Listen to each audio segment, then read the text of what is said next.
for joining me on Fascinating Frontiers, episode 92, coming to you on June 5th, 2026. Here's your space and science briefing. An interstellar comet is venting methane at levels never seen in solar system comets, hinting at a wildly different formation history. The James Webb Space Telescope detected large amounts of methane around 3I Atlas. This finding shows the object behaves differently from any comet observed in our solar system. The methane release points to distinct surface or interior chemistry shaped outside our own planetary environment.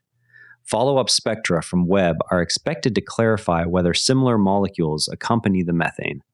While this distant object reveals alien chemistry, closer to home, we can watch two familiar planets put on a show in the evening sky. A new JWST technique separates sand clouds on the morning side from clear evening skies on the gas giant WASP-94AB.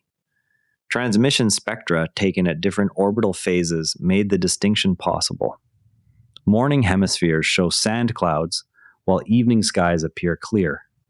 Revised atmospheric retrievals indicate lower oxygen and carbon abundances than earlier estimates. The approach improves composition measurements for future transmission spectra. From one planet's weather patterns, we now zoom out to the vast magnetic structures that thread the entire cosmos. The new polarization survey reveals magnetic fields on previously unmapped cosmic scales. These fields arise from tiny seed fields amplified by the motion of ionized gas during structure formation. The motion stretches and folds the fields over billions of years until they reach strength of a few nanogauss on megaparsec scales. The coherence length of some of these fields exceeds 10 million light years, larger than the distance to the nearest major galaxy cluster. We can measure the fields through synchrotron emission and Faraday rotation, yet no one has explained why the amplification saturates at the observed level instead of growing stronger or decaying away. While these immense fields shape galaxies, our own solar system offers simpler but still striking sights this week. Bright Venus and Jupiter pass through conjunction this week. Mercury, Pollux, and Castor remain visible nearby in the same twilight sky. Observers can track the changing separation each evening through June 14. The geometry offers a clear view of the two brightest planets from northern latitudes. After enjoying the twilight planets, early risers can catch another world climbing higher before dawn. The telescope recorded young stars spanning the full sequence from collapsing cores to emerging clusters. Multiple wavelengths isolate dust cocoons, jets, and disks around the protostars. The dataset supplies a single-region timeline of early stellar evolution. From star birth, we turn to the red planet's steady progress in our morning sky. The red planet now clears the horizon roughly an hour before sunrise. Its position allows extended observation time above atmospheric distortion. Weekly tracking shows steady progress toward opposition later in the year. While Mars rewards early risers, space weather may bring another treat for northern observers. Multiple coronal mass ejections are directed toward Earth. The combined arrival could produce visible aurora across mid-latitude states Thursday night. Observers are advised to watch the northern horizon after local midnight. From fleeting sky displays, we moved to long-term records of Jupiter's atmosphere. The spacecraft captured the image during its 61st close flyby on May 12, 2024. Enhanced colors highlight chaotic cloud bands and oval features in the northern hemisphere. The data add to Juno's long-term record of atmospheric dynamics. Juno's atmospheric data also offer clues about cosmic rays, which we'll explore next. Measurements from the mission's instruments link particle events at Jupiter to broader galactic processes. The findings refine models of how cosmic rays interact with planetary magnetospheres. Additional passes will test whether the pattern holds at different latitudes. While Juno gathers science, hardware for future human missions is also moving. 8 solid rocket motor segments are en route from Northrop Grumman's facility in Corinne, Utah. The hardware will complete stacking for the Space Launch System vehicle at Kennedy Space Center. The shipment marks the end of booster production for the mission.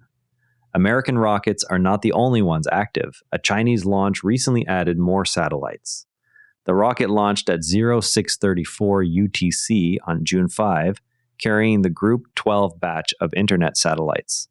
The mission adds to China's growing low Earth orbit constellation. Deployment occurred from the coastal launch site. Commercial stations themselves are also expanding partnerships beyond U.S. borders.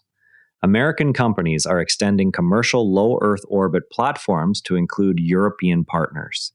The move broadens access beyond current U.S.-focused facilities.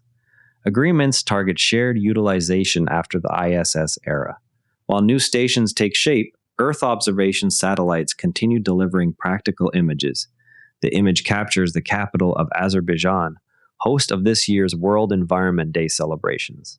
Sentinel-2's multispectral data reveal urban layout and surrounding coastal features. The view highlights how satellite monitoring supports environmental awareness events. Similar satellite views are also tracking controlled burns in Australia.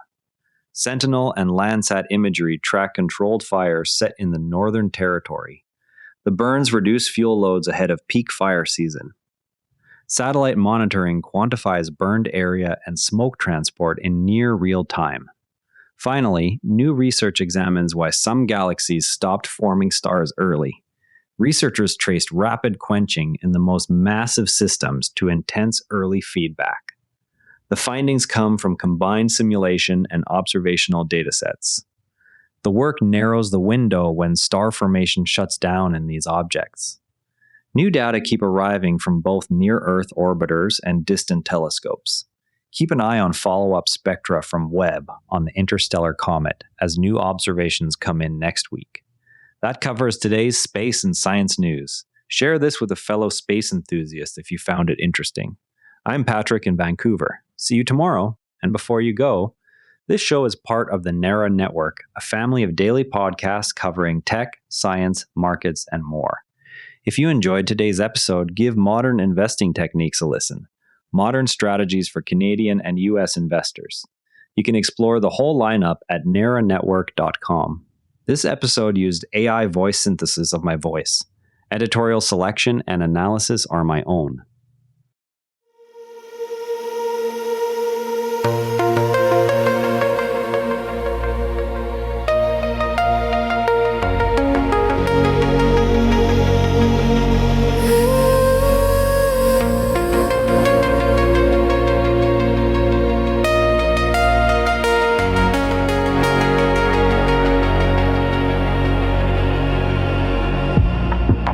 Drifting softly